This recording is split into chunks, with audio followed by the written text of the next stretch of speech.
اللہ الرحمن الرحیم والصلاة الحمد للہ رب العالمین والصلاة والسلام علی سیدنا مولانا محمد خاتم النبیین وعلی آلہ واصحابہ اجمعین وعلی کل من تبعهم بإحسان الی یوم الدین. اما بعد، حضرات علماء کرام، طلباء اور طالبات اور معزز حاضرین، السلام علیکم ورحمۃ اللہ تعالی وبرکاتہ.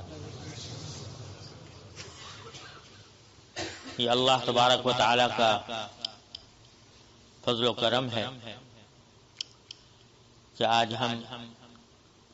مدینہ اکیڈمی کے زیر اہتمام جو طالبات کا مدرسہ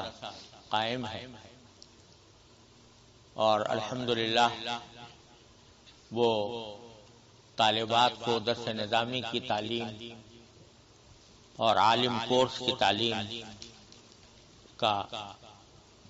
انتظام سنبھالے ہوئے ہیں. اس میں مدت دراز سے مولانا فاروق پانڈور صاحب کی یہ خواہش تھی اور ان کی محبت کا تقاضا تھا کہ میں اس مبارک مدرسے میں حاضر ہوں، اور اس کے لیے انہوں نے مجھے اس بات کی تاکید فرمائی کہ صحیح بخاری کا افتتاح کرنے کی اللہ تبارک و تعالی مجھے سعادت عطا فرمائے. چنانچہ ان کے تعمیل حکم میں آج اللہ تعالی کے نام پر صحیح بخاری کا آغاز کرنا ہے. اس سے پہلے میں یہ مختصر بات عرض کرنا چاہتا ہوں کہ جس کتاب کو ہم شروع کرنے جا رہے ہیں، اس کی عجیب و غریب داستان ہے، اور اللہ تبارک و تعالی نے اس کو قبولیت کا ایک ایسا معیار عطا فرمایا ہے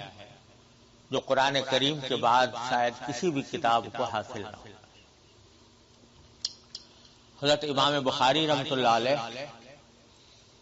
اپنے بچپن ہی سے حدیث سے شغف رکھتے تھے، اور اپنے بخارا کے رہنے والے جو آج کل ازبکستان میں ہیں، وہیں پر ان کا مزار بھی ہے، سمرقند کے قریب. میں خود بھی حاضر ہوا ہوں ان کے مزار پر. وہ بخارا کے اندر رہنے والے تھے، اور بخارا ہی کے مشائخ سے ابتدا میں انہوں نے تعلیم حاصل کی. پھر اس کے بعد بلاد عربیہ میں جو مشائخ حدیث موجود تھے، ان میں سے ایک ایک کے پاس جا کر انہوں نے علم حدیث حاصل کیا، اس کی اسانید محفوظ کی، اور اللہ تبارک و تعالی نے ان کو یہ توفیق عطا فرمائی کہ ایک ان کے استاذ تھے حضرت اسحاق ابن راہویہ رحمۃ اللہ علیہ، جن کی اپنی بھی مسند اسحاق ابن راہویہ چھپ گئی ہے اب حال میں، کچھ حصہ اس کا چھپ گیا.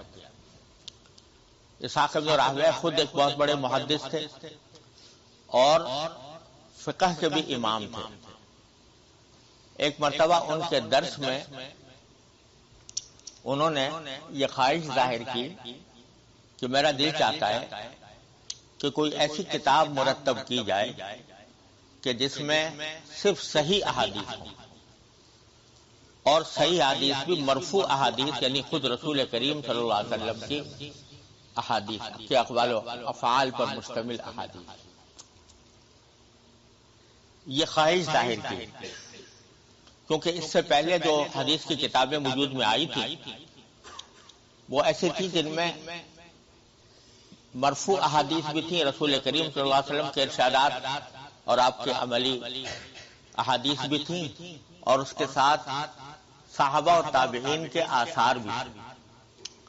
اور صحت کا بھی پورا اہتمام نہیں تھا، بلکہ ہر طرح کی حدیثیں اس میں آ جاتی تھیں، صحیح بھی، حسن بھی، ضعیف بھی، ہر طرح کی۔ تو اسحاق بن راہویہ رحمۃ اللہ علیہ نے یہ خواہش ظاہر کی کہ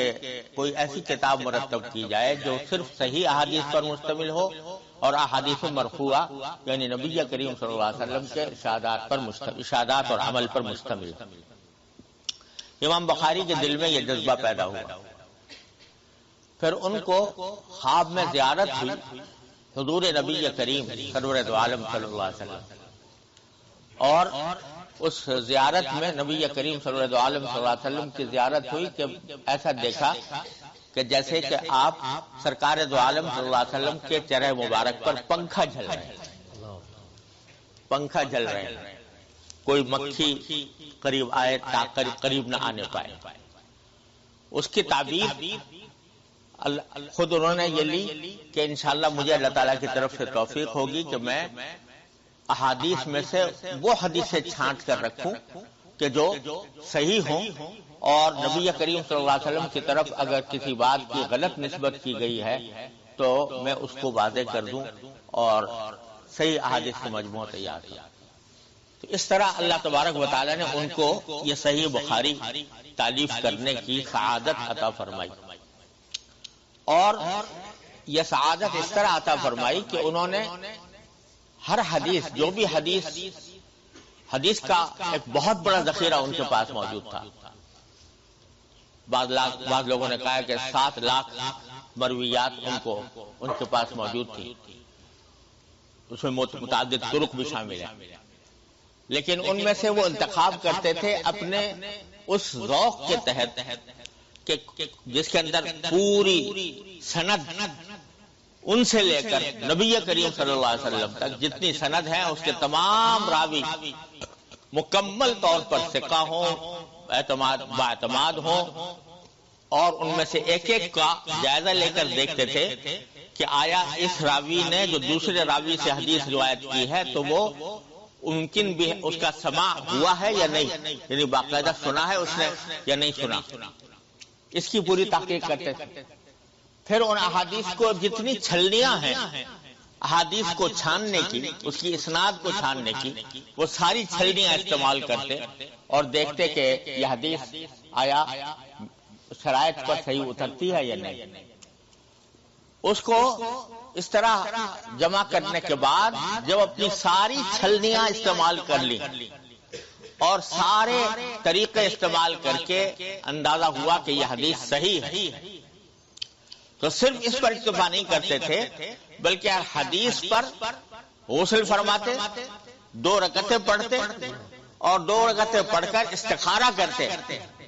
اللہ تبارک و تعالیٰ کی بارگاہ میں استخارہ کرتے،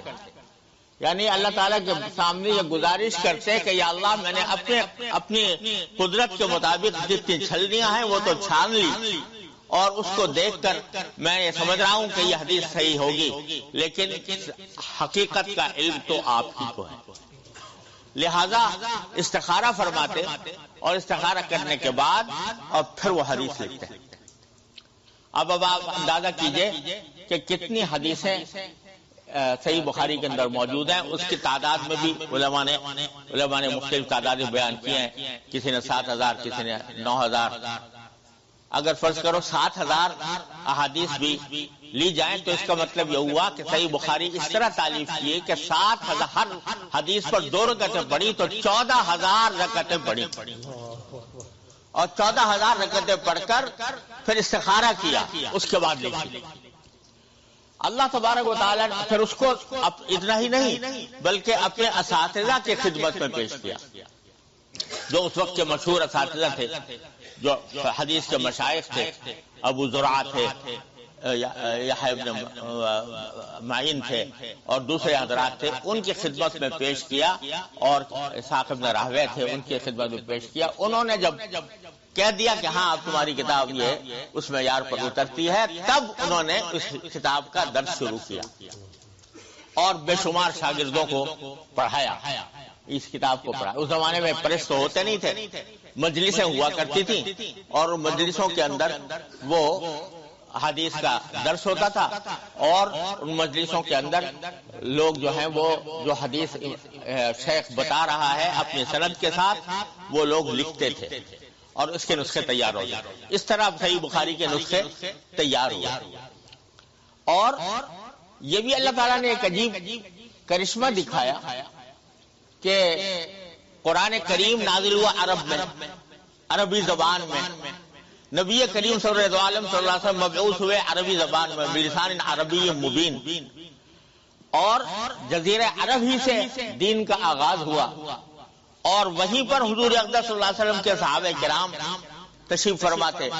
صحابہ سے حاصل کرنے والے تابعین بھی بہت بڑی تعداد جزیرہ عرب کی تھی.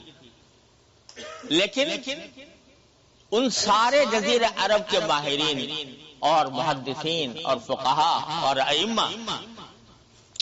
جو عرب کے رہنے والے تھے، اور آپ کو پتہ ہے کہ عرب کے لوگوں کو یہ فخر ہے اور بجا طور پر فخر ہے کہ اسلام کا آغاز ان سے ہوا. قرآن ان پر نازل ہوا، ان کی زبان میں ہوا، رسول کریم صلی اللہ علیہ وسلم احادیث ان کی زبان میں بیان فرمائی. تو آج بھی یہ صورتحال ہے کہ عربوں کو یہ فخر ہے اور بجا طور پر ہے، اور اس کی وجہ سے بعض اوقات وہ حد سے گزرتے ہوئے غیر عرب کو گھاس نہیں ڈالتے، کسی غیر عرب کو کی بات کو تسلیم آسانی سے کرنے کے لیے تیار نہیں ہوتے. وہ سمجھتے ہیں کہ یہ ہمارا دین ہے، ہماری زبان میں آیا ہے، تو ہم جتنا اس کو سمجھ سکتے ہیں اتنا کوئی دوسرا نہیں سمجھ سکتا. تو آسانی سے کسی غیر عرب کی بات کو مان لینا یا کسی غیر عرب کی بات کو اونچا کرنا یہ عام طور سے نہیں ہوتا. ہم نے بھی اس کا تجربہ کیا ہے. تو ان کو بسا اوقات غیر عرب کی بات پر اتنا بھروسہ نہیں ہوتا جتنا عرب کی بات پر ہوتا ہے. لیکن یہ بخارا کا رہنے والا عجمی جس کو عربی بھی ان کی کوئی اعلیٰ درجے کی عربی نہیں تھی، اور یہ محدثین نے فرمایا ہے کہ صحیح بخاری کا کمزور ترین حصہ وہ ہے جس میں انہوں نے عربی الفاظ کی تشریح کی ہے. کتاب التفسیر کے اندر بہت زیادہ الفاظ کی تشریح کی ہے، وہ الفاظ کی تشریح میں کمزور ہے، اور وہی بخاری کا سب سے ضعیف کمزور حصہ ہے. اور یہاں تک ہے کہ عربی کی چونکہ لکھنے کی پوری طرح عادت نہیں جیسے کہ غیر عربوں کا ہوتا ہے، تو ایک جگہ اس بخاری کے اندر فارسی کا لفظ لکھ گئے. یزاد فی ھذا کتاب الحج میں ایک حدیث آتی ہے، تو اس میں وہاں پر لکھا یزاد فی ھذا الباب ہم ھذا الحدیث، ہم جو فارسی کا لفظ ہے ایضاً کے معنی میں کہ یزاد فی ھذا الباب ہم ھذا الحدیث، کہ اس باب میں یہ حدیث بھی اس حدیث کا بھی اضافہ کرنا چاہیے. بھی کے لیے ہم کا لفظ استعمال کیا بجائے ایضاً کرنے. تو ایسے فارسی الاصل اور ایسے بخارا کے رہنے والے، لیکن سارے عرب علماء اور محدثین کی گردنیں جھک گئی اس صحیح بخاری میں. سب نے جانچنے کے بعد اور جانچ پرکھ کرنے کے بعد، چھان پھٹک کرنے کے بعد اس کو لقب دیا کہ اصح الکتب بعد کتاب اللہ، اللہ کی کتاب کے بعد اس سے زیادہ صحیح حدیث صحیح کتاب کوئی اور نہیں. یہ لقب ایسے ہی نہیں دے دیا کہ عقیدت میں دے دیا ہو. میں نے ابھی عرض کیا کہ غیر عرب سے عقیدت ان کو نہیں ہوتی، کوئی خاص نہیں ہوتی غیر عرب سے عقیدت، تو عقیدت کی کوئی وجہ نہیں تھی. اور عقیدت کی وجہ سے نہیں دیا گیا بلکہ اس کی ایک ایک حدیث کو، اس کی سند کے ایک ایک رجال میں سے ایک ایک کو ہر ایک محدث نے چھانا اور پھٹکا، اس کی تحقیق کی. بعض حضرات نے کتابیں لکھی. امام دارقطنی نے کتاب لکھی ہے تتبع علی الصحیحین، جس میں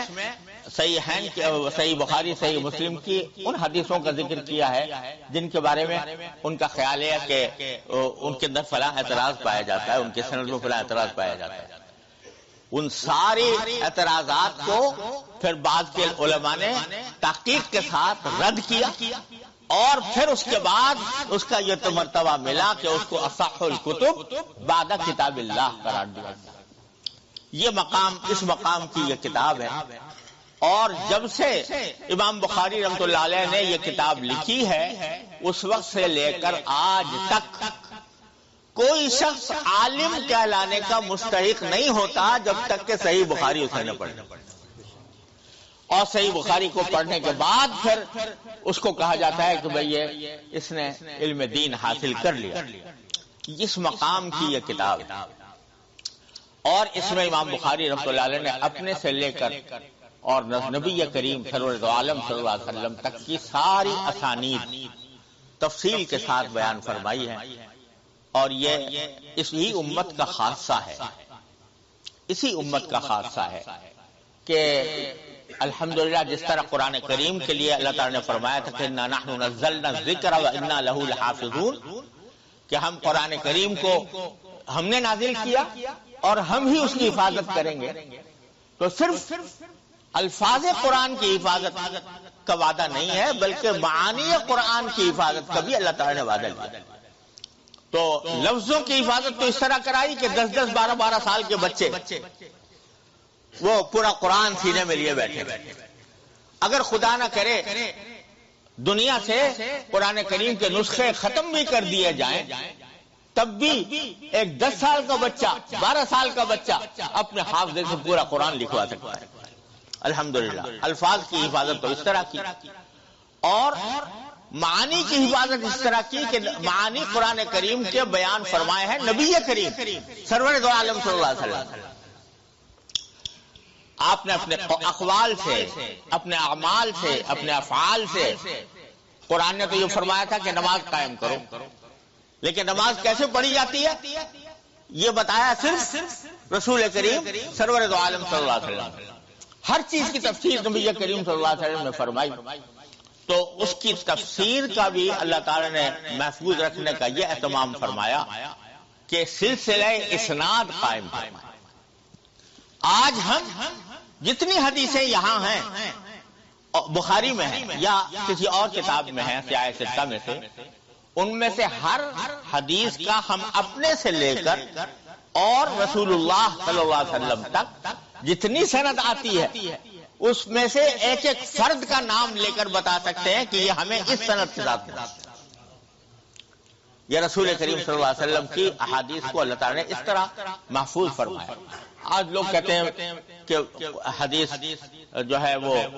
پتہ اس کے اندر ہمیں کیا پتا کہ یہ بات صحیح ہے یا غلط ہے، منکرین حدیث بہت یہ پروپیگنڈا کرتے ہیں، لیکن اللہ تعالیٰ نے حفاظت اس طرح کی کہ ایک جس راوی کا نام بھی یہاں آ رہا ہو، یہ پوری کتاب آپ کے سامنے موجود ہے، اس راوی کے کسی بھی راوی کے نام پر آپ انگلی رکھ دیں تو اس راوی کا پورا کچا چٹھا، اس کے تمام حالات اسماء اور رجال کی کتابوں کے اندر موجود، پتہ چلتا ہے کہ ان کا حافظہ کیسا تھا، انہوں نے کس استاد سے پڑھا تھا، یہ ثقہ تھے یا نہیں تھے، عادل تھے یا نہیں تھے، ان کے یہ جھوٹ تو نہیں بولتے تھے، یہ ساری تفصیلات موجود ہیں ایک ایک راوی کے بارے میں۔ اور خطیب بغدادی رحمۃ اللہ علیہ نے اصول حدیث کی مشہور کتاب ہے ان کے الکفایہ، اس کے اندر جرح و تعدیل کے ایک امام کا قول نقل کیا ہے کہ جب ہم راویوں کی تحقیق کرنے کے لیے جاتے تھے بعض اوقات صبر کرنا پڑتا، کیونکہ جس راوی سے حدیث پہنچی ہے وہ کسی اور شہر میں رہتا ہے، کسی اور ملک میں رہتا ہے، اس کو وہاں جا کر تحقیق کرنی پڑتی تھی کہ یہ کیسا آدمی ہے۔ تو کہ جب ان کے بارے میں ہم کوئی سوال کرتے تھے کہ بھئی وہ کیسے کردار کے آدمی ہیں، سچے ہیں، جھوٹے ہیں، اب معاملات ان کے کیسے ہیں، بیع و شرع کیسے کرتے ہیں، اور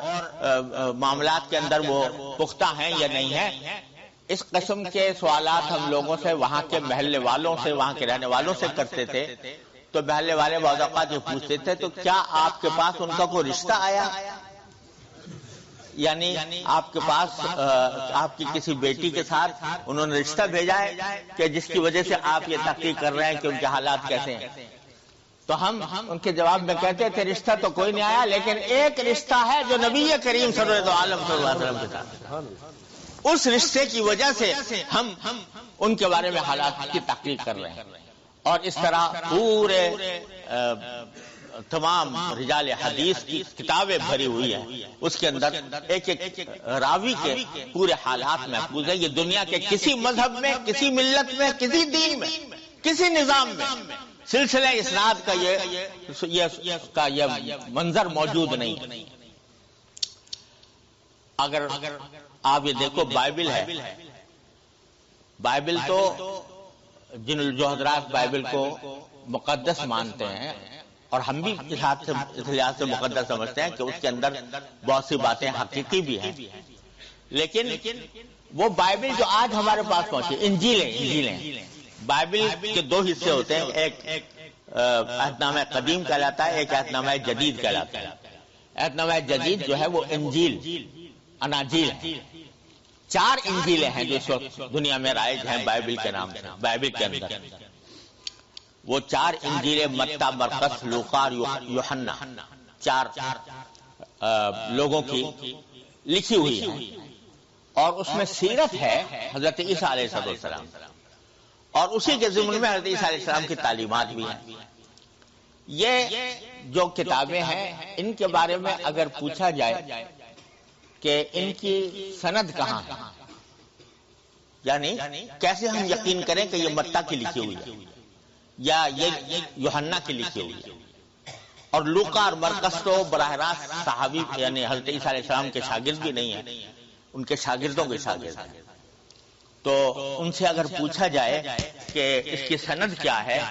تو کسی کے پاس کوئی سند نہیں.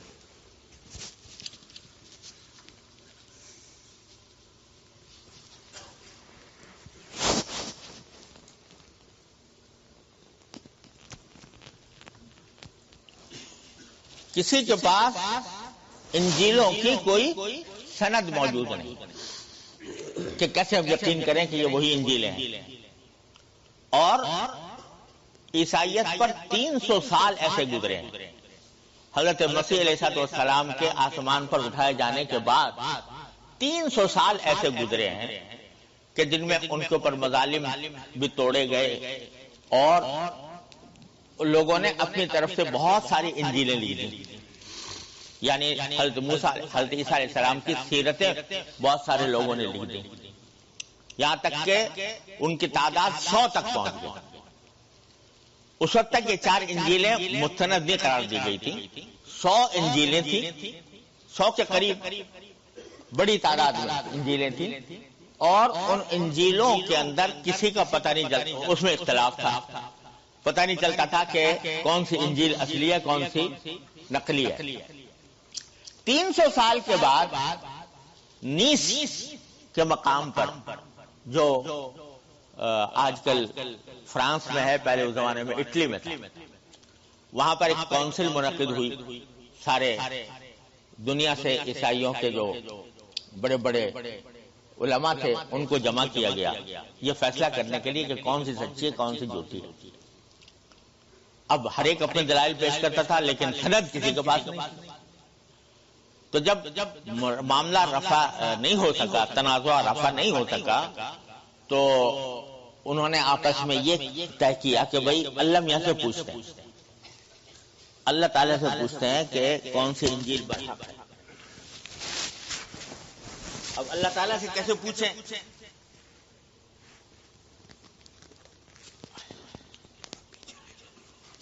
بس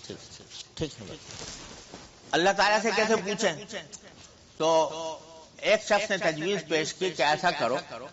کہ جتنی ساری انجیلیں ہیں، پتہ نہیں 100 تھیں یا 100 سے کم تھیں، جتنی بھی انجیلیں ہیں ان کو ایک میز کے اوپر رکھ دو اور دروازہ بند کر کے تالا لگا دو. اور تالا لگانے کے بعد برابر کے کمرے میں جتنے بڑے بڑے علماء ہیں اور بزرگ ہیں عیسائی دنیا کے، وہ سب سجدے میں پڑ جائیں اور اللہ تعالیٰ سے کہیں یا اللہ جو جھوٹی ہو وہ گر جائے، جو جھوٹی ہو وہ گر جائے. جو جھوٹی ہو وہ گر جائے، یعنی جو ہم نے میز پر انجیلیں رکھی ہیں ان میں سے جو جھوٹی ہو وہ نیچے گر جائے اور جو سچی ہو وہ اوپر رہ جائے. یہ دعا مانگتے رہو. لوگوں نے کہا چلو بھائی ایسے ہی کرتے ہیں. کمرے کو تالا لگا دیا گیا، ساری انجیلیں میز پر رکھ دی گئی. رات میں برابر میں لوگ جو ہیں وہ دعائیں کرتے ہیں، یا اللہ جو جھوٹی ہو گر جائے، جو جھوٹی ہو گر جائے، جو جھوٹی ہو گر جائے. صبح کو اٹھ کر دیکھا تو باقی ساری گری ہوئی تھی، 4 انجیلیں میز کے اوپر موجود تھی. یہ متی، مرقس، لوقا اور یوحنا، یہ 4 انجیلیں. کبھی فیصلہ ہو گیا، اللہ تعالیٰ نے فیصلہ کر دیا. اب جس مورخ نے یہ واقعہ لکھا ہے اپنی کتاب میں، وہ کہتا ہے کہ یہ فیصلہ تو ہو گیا کہ 4 انجیلیں برحق ہیں، لیکن یہ بات کسی نے نہیں دیکھی کہ اس رات میں اس کمرے کی چابی کس کے پاس. اس بات کی تحقیق نہیں کی کہ اس رات میں کمرے کی چابی کس کے پاس تھی جسے تالا لگا ہے. تو نتیجہ یہ کہ یہ ہے اصل اس کو جس کو آسمانی کتاب قرار دیا جائے. اللہ تبارک و تعالیٰ نے یہ امتیاز اس امت محمدیہ علیہ صاحب الصلوۃ والسلام کو بخشا کہ یہ سلسلہ اسناد قائم ہوا. امام مالک فرماتے ہیں لولا الاسناد لقال من شاء ما شاء. اسناد نہ ہوتی جو کہنے والا جو چاہتا وہ کہہ دیتا اور حضور اقدس صلی اللہ علیہ وسلم کی طرف اس کو منسوب کر دیتا. اس طرح اللہ تبارک و تعالیٰ نے یہ حدیث ہم تک پہنچائی ہے.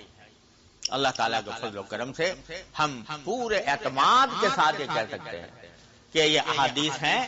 ان میں ہم فیصلہ کر سکتے ہیں کہ کون سی صحیح الاسناد ہے، کون سی ضعیف الاسناد ہے. اللہ تبارک و تعالیٰ نے یہ مقام صرف اس امت محمدی علیہ صاحب السلام کو عطا فرمایا. اور ہمارے ہاں ہمارے بزرگوں نے دیوبند حضرت شاہ ولی اللہ صاحب رحمۃ اللہ علیہ کے وقت سے لے کر ان کے شاگردوں تک یہ طریقہ جاری فرمایا جو اسلاف سے چلا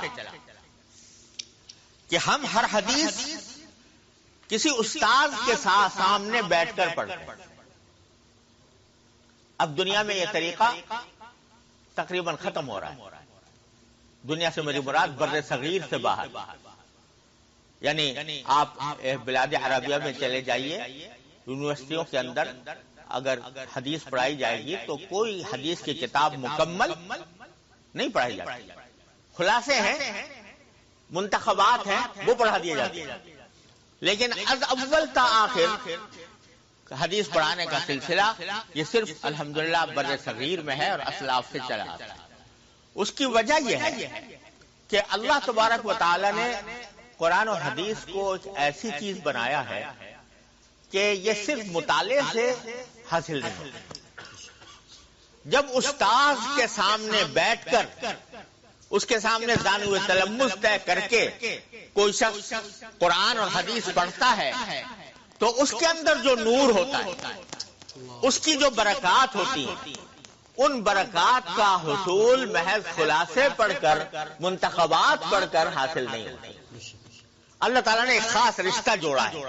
اب جب ہم کسی استاد کے سامنے بیٹھ کر حدیث پڑھتے ہیں تو ہم اس حدثنا میں داخل ہو جاتے ہیں. وہ حدثنا کہ ہمیں فلاں نے یہ حدیث سنائی، اس کے سلسلے میں داخل ہو جاتے ہیں. اور وہ سلسلہ جا کر منتہی ہوتا ہے، وہ سلسلہ الذہب جناب نبی کریم سرور دو عالم صلی اللہ علیہ وسلم. تو ہم اس سلسلے کے ساتھ اپنی وابستگی اختیار کریں. یہ چیز کہ استاد کے سامنے بیٹھ کر پڑھا جائے اور مطالعے کے ساتھ نہ پڑھا جائے، یہ اس امت میں خاص طور پر اللہ تبارک و تعالیٰ نے اس کے اندر ایک تاثیر رکھی ہے کہ استاد سے پڑھے، چاہے صرف عبارت ہی پڑھے لیکن استاد سے پڑھے. یہ اس میں جو خاصیت اللہ تبارک و تعالیٰ نے رکھی ہے وہ یہ کہ علم کا دینے والا تو وہی ہے، معطی حقیقی اللہ جل جلالہ، لیکن اس نے سنت یہ جاری فرمائی ہے کہ اپنے دین کا علم کسی واسطے سے عطا فرمائے. اس کی سنت کیا اللہ تبارک و تعالیٰ، دینے والے تو وہ ہے نا، لیکن وہ دیتے ہیں کسی واسطے کے ذریعے. چاہے وہ واسطہ شجرہ طور ہی کیوں نہ ہو، چاہے شجرہ طور ہی کا واسطہ کیوں نہ ہو، لیکن کسی واسطے سے عطا فرماتے ہیں۔ تو نبی کریم صلی اللہ علیہ وسلم کو اس لیے بھیجا کہ یعلمہم الکتاب والحکمہ، کتاب و حکمت کی تعلیم دینے کے لیے۔ تو آپ کو واسطہ بنایا اپنے علوم الہی کو لوگوں تک پہنچانے کے لیے۔ پھر صحابہ کرام نے آپ کے سامنے ذان تلمذ طے کر کے اس علم کو نبی کریم صلی اللہ علیہ وسلم سے حاصل کیا۔ پھر ان کے شاگردوں نے اس طرح یہ علم ہم تک پہنچا۔ اللہ تعالیٰ نے اس میں ایک برکت، اور یہ ماشاءاللہ یہاں علماء کرام کا مجمع ہے، اور اکثر حضرات وہ ہیں جو پڑھاتے بھی ہوں گے۔ آپ دیکھتے ہوں گے کہ اللہ تبارک و تعالیٰ نے طالب علم کی طلب کے اندر ایک خاصیت برتی کہ اس طالب علم کی طلب کی برکت سے استاذ کے اوپر علوم وارد ہوتے ہیں۔ جتنی طلب شدید ہوگی اتنا ہی استاذ کے قلب پر اور اس کے ذہن پر علوم کا ورود ہوگا اللہ تبارک و تعالیٰ کی طرف سے۔ جیسے جتنا بچہ روئے گا اتنی ماں کی چھاتیوں میں دودھ آئے گا۔ اللہ تبارک و تعالیٰ نے یہ ایک نظام رکھا ہے کہ طالب علم کی طلب کی برکت سے خود استاذ کے اوپر علوم وارد ہوتے ہیں۔ اور تجربہ کیا ہوگا حضرات مدرسین نے، میرا تو بارہا کا تجربہ ہے کہ رات کو کسی کتاب کا مطالعہ کیا، اس کو اچھی طریقے سے سمجھا، حواشی پڑھے، شروع پڑھے، اور علوم جو کچھ اس میں بیان کیے گئے تھے وہ سمجھے۔ درس میں جب پہنچے تو اچانک ایک ایسی بات ذہن میں آتی ہے جو پہلے مطالعے میں نہیں آئی تھی، اور کسی طالب علم کی برکت سے اللہ تبارک و تعالی وہ بات دل میں ڈال دیتے۔ تو اس لیے یہ سلسلہ ہے، سلسلہ نسب کا سلسلہ ہوتا ہے، اس طرح یہ سند کا سلسلہ، روحانی نسب کا سلسلہ یہ سند کے ساتھ ہے۔ اس لیے ہم باقاعدہ اہتمام کر کے اول سے لے کر آخر تک پڑھا۔ بعض اوقات لوگ اگر دیکھیں ہمارے طریقے کو تو شاید ہمیں دیوانہ سمجھے، کیونکہ بخاری کی حدیثوں میں آپ نے دیکھا ہوگا کہ معنی کے لحاظ سے مکرر حدیثیں بے انتہا ہیں، سند کے اعتبار سے تو مکرر معدود چند ہیں، لیکن معنی کے لحاظ سے بے انتہا مقرر ہے۔ وہی حدیث اس کتاب میں آ رہی ہے، وہی حدیث اس کتاب میں آ رہی ہے۔ اب بھائی وہ حدیث ایک مرتبہ پڑھ لی، اس کا معنی سمجھ لیا، لیکن بار بار پڑھے جا رہے ہیں، خاص طور سے آخر سال میں جا کر جب ہم حدیث کی روایتوں کی تلاوت کرتے ہیں تو آخر سال میں جا کر بس تلاوت ہو رہی ہے، استاد کچھ بول بھی نہیں، کیونکہ ساری حدیثیں گزر چکی ہیں، ان کے اوپر کلام گزر چکا ہے، لیکن پھر بھی پڑھتے ہیں۔ کیوں پڑھتے ہیں؟ اس لیے پڑھتے ہیں تاکہ ہمارا سلسلہ جو ہے وہ اس سلسلہ تو ذہب کے ساتھ جا کر جڑ جائے جس کی انتہا رسول کریم صلی اللہ علیہ وسلم پر۔ یہ بتاتے خود ایک عظیم نعمت۔ میرے شیخ حضرت عارفی قدس اللہ تعالیٰ سرہ، اللہ تعالیٰ ان کے درجات بلند فرمائے، وہ ایک بڑی پیاری مثال دیا کرتے تھے۔ وہ کہتے تھے کہ جیسے مثال تصور کرو کہ ایک ریل گاڑی، ٹرین، وہ کراچی سے لاہور جا رہی ہے اور اس میں صدر مملکت سفر کر رہا ہے، سربراہ حکومت، بہت اعلیٰ درجے کی نئی شفاف صاف ستھری، اس کے ساتھ کچن لگا ہوا ہے، اس میں شاندار کھانے پک رہے ہیں اور خوشبوئیں اٹھ رہی ہیں، وہ لاہور جانے کے لیے تیار ہے۔ جب جانے لگی تو اسٹیشن ماسٹر نے اس گاڑی کے ساتھ ایک پرانا سا ڈبہ، جو گھسا پٹا ڈبہ تھا، کام نہیں کرتا تھا، اس کو ساتھ لگا دیا تاکہ یہ بھی لاہور جا کے وہاں پر یارڈ بنا ہوا ہے جس میں مرمت ہوتی ہے انجنوں کی،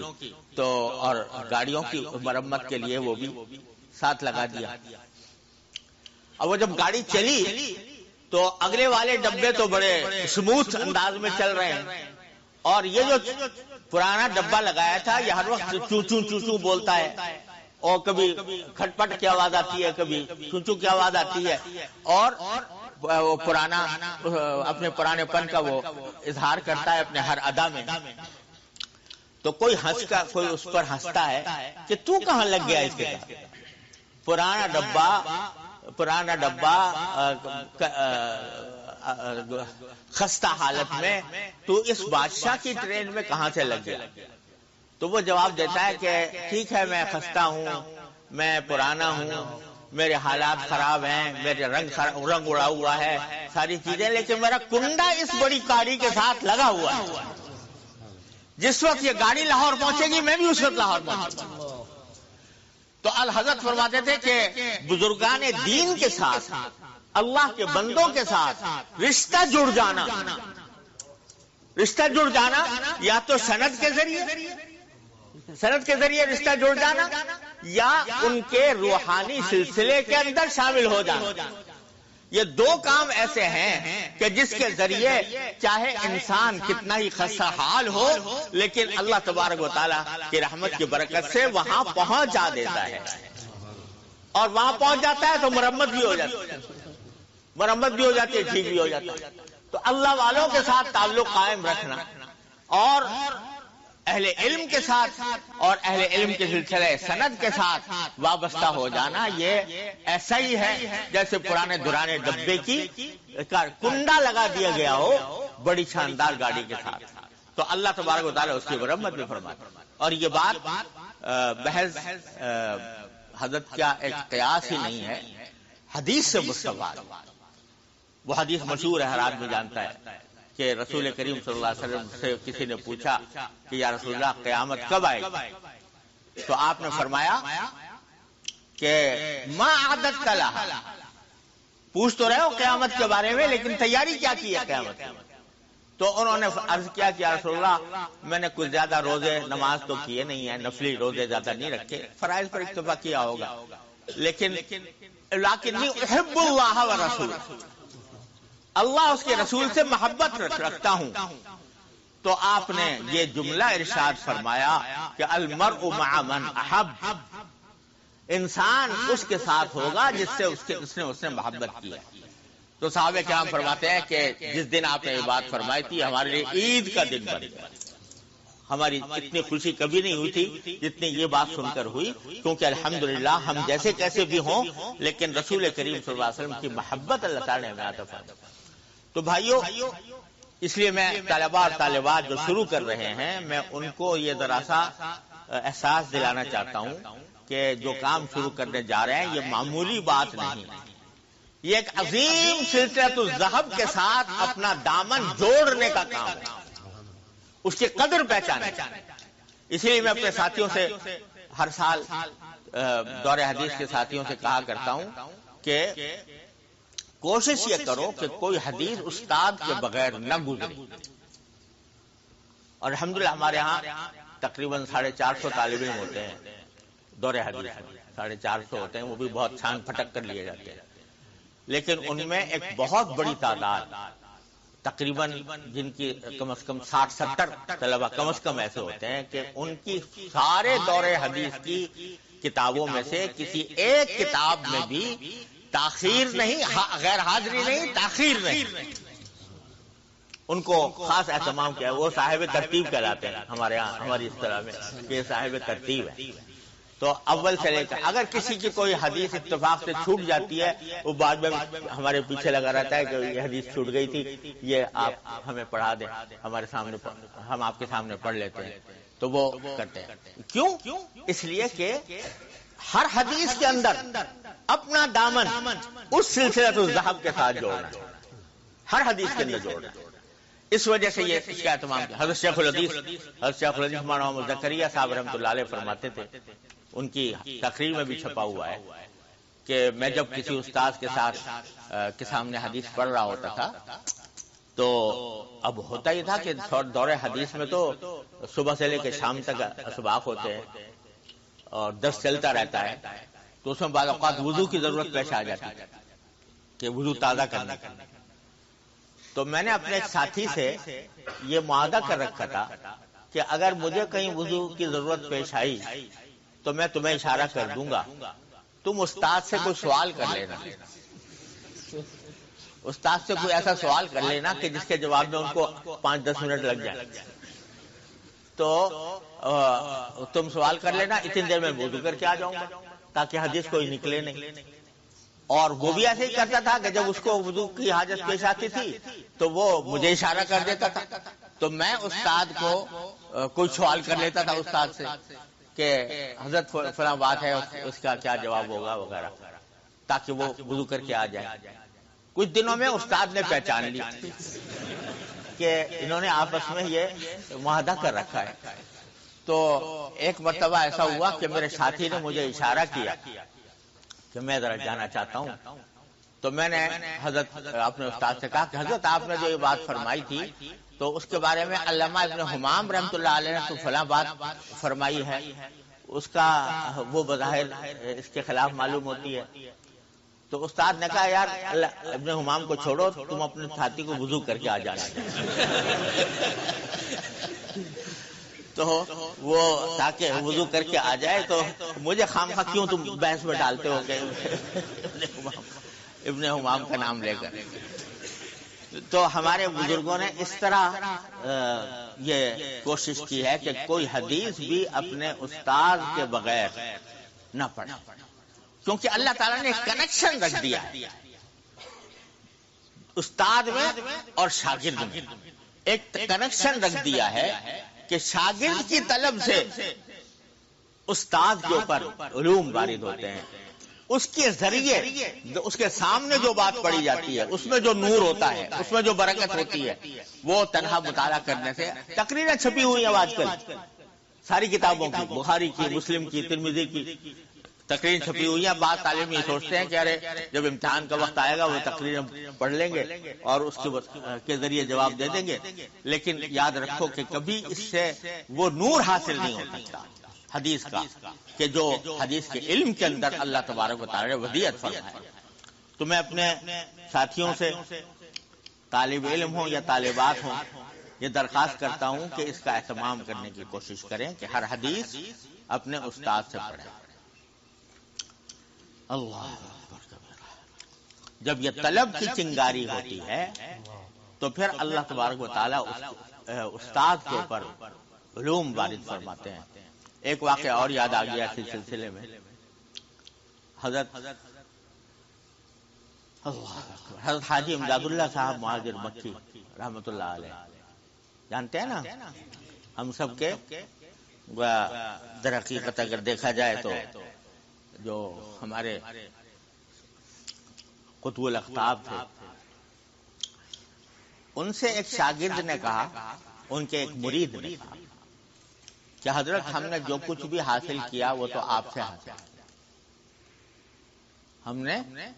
جو کچھ بھی حاصل کیا وہ آپ سے حاصل کیا۔ تو حضرت نے جواب میں فرمایا کہ بھئی تمہیں تو ایسا ہی سمجھنا چاہیے کہ جو کچھ حاصل کیا مجھ سے حاصل کیا، لیکن حقیقت یہ ہے کہ اگر تمہارے اندر طلب نہ ہوتی تو میری ہدایت یا میری طرف سے کوئی بات کہنا تمہارے لیے کارآمد نہ ہوتا۔ اب نبی کریم صلی اللہ علیہ وسلم کہتے مبارک میں ابو جہل بھی تھا، ابو لہب بھی تھا، لیکن طلب نہیں تھی، لہذا سرکار دو عالم صلی اللہ علیہ وسلم کے انوار سے وہ مستفید نہ ہو سکا۔ تو طلب جب تک نہ ہو اس وقت تک فائدہ نہیں ہوتا۔ تو انہوں نے ایک مثال دی، کہ مثال یہ دی کہ دیکھو پہلے زمانے میں، آپ لوگوں کو تو پتہ نہیں اب یاد ہوگا کہ نہیں ہوگا، بر صغیر میں ہندوستان میں ایسا ہوتا تھا کہ چولہے جو ہے نا اس میں لکڑیوں سے جلائے جاتے تھے اور یا کوئلے سے جلائے جاتے تھے۔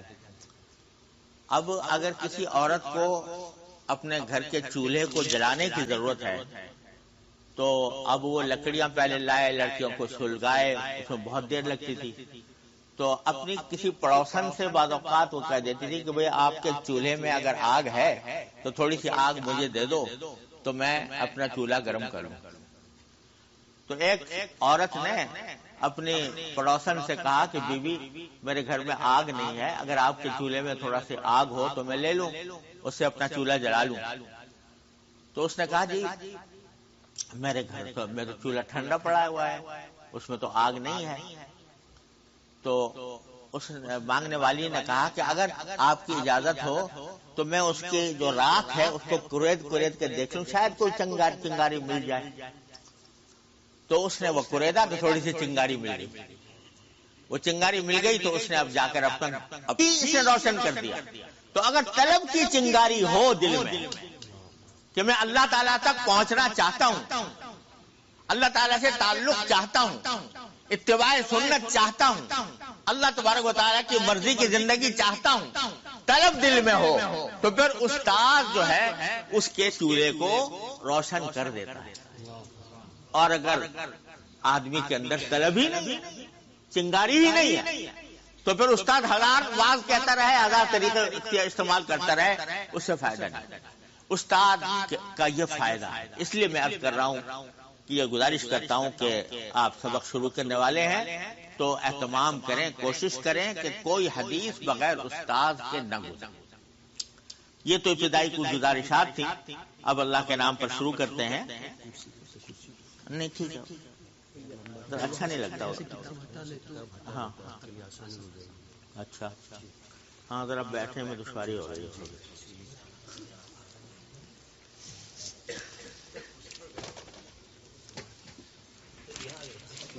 کتابیں ہٹا لیں مگر تاکہ کتابیں نیچے نہ ہو، کتاب ہٹا لیں تو میرے پاس کتاب رہے۔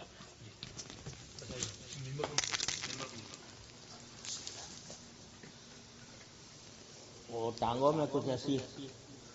ہے کہ دیر تک اس طرح بیٹھنے سے دشواری ہوتی ہے۔ بس میں ہاتھ میں رکھ لوں گا۔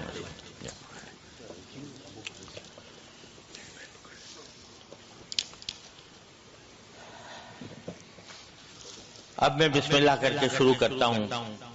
بسم اللہ الرحمن الرحیم۔ رب یسر ولا تعسر۔ تمام طلباء اور طالبات یہ پڑھ لیں، رب یسر